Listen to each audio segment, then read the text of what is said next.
তো আল্লাহ বললেন আফালা ইয়ানজুরুনা ইলাল ইবিলি কাইফা খুলিকাত, উটকে কিভাবে আমি তৈরি করলাম এটা একটু দেখতে পারে না ওরা? আরে উটের দিকে তাকালেই তো ওরা উটের মালিক আমি আল্লাহরে খুঁজে পাবে। উটের কথা আল্লাহ কেন বললেন?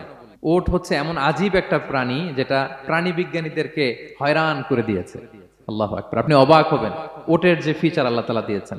মক্কার লোকেরা উটের গোশত খাইতো, উটের দুধ খাইতো, উটের চামড়া দিয়ে দ্য ফাইনেস্ট লেদার তারা বানাতো, ওটের উপর মাল নিয়ে বোঝাই করে এক প্রান্ত থেকে আরেক প্রান্তে পাড়ি দিত, নিজেরা ওটের উপর রাইডিং করত। এবং ওট হচ্ছে এমন প্রাণী যেটা একসাথে 1 মাস না খেয়ে বেঁচে থাকতে পারে। 1 মাস পানিও খাওয়া লাগবে না, খাবারও খাওয়া লাগবে না। প্রাপ্তবয়স্ক একটা ওট একসাথে 200 লিটার পানি খেয়ে ফেলতে পারে। এবং ওটের পেটের ভিতরে একটা স্পেশাল ওয়াটার চেম্বার আছে, ওই চেম্বারে রেখে দেয়, যখন লাগবে ওইখান থেকে নিয়ে নিয়ে বেঁচে থাকে। 1 মাস না খেয়ে বেঁচে থাকে কি করে? ওটের পিঠে দেখবেন একটা কুজ আছে, এই পুরো কুজটা হচ্ছে চর্বির আধার। ওটের যখন খাবার থাকে না মরুভূমিতে, মাসের পর মাস যখন চলে, ওই চর্বি থেকে এনার্জি নিয়ে সে মরুভূমিতে চলে, সে না খেয়েও বাঁচতে পারে। আমাদের চোখের মধ্যে যেমনি একটা পাপড়ি, এরকম এক পাপড়ি দিয়ে উটকে আল্লাহ বানায় নাই, ডবল লেয়ারের পাপড়ি দিয়েছে।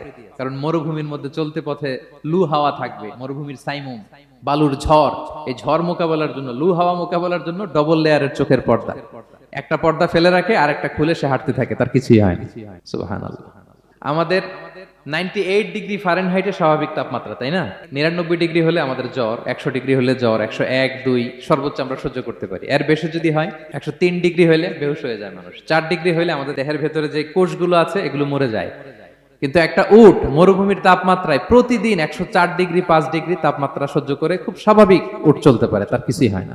এবং মরুভূমির মধ্যে যে ক্যাকটাস আছে, গুলমলতা, বড় বড় কাঁটা জাতীয় গাছ, যেই কাঁটা পৃথিবীর কোনো প্রাণী খেতে পারবে না, কিন্তু একটা উট অনায়াসে খেয়ে ফেলতে পারে।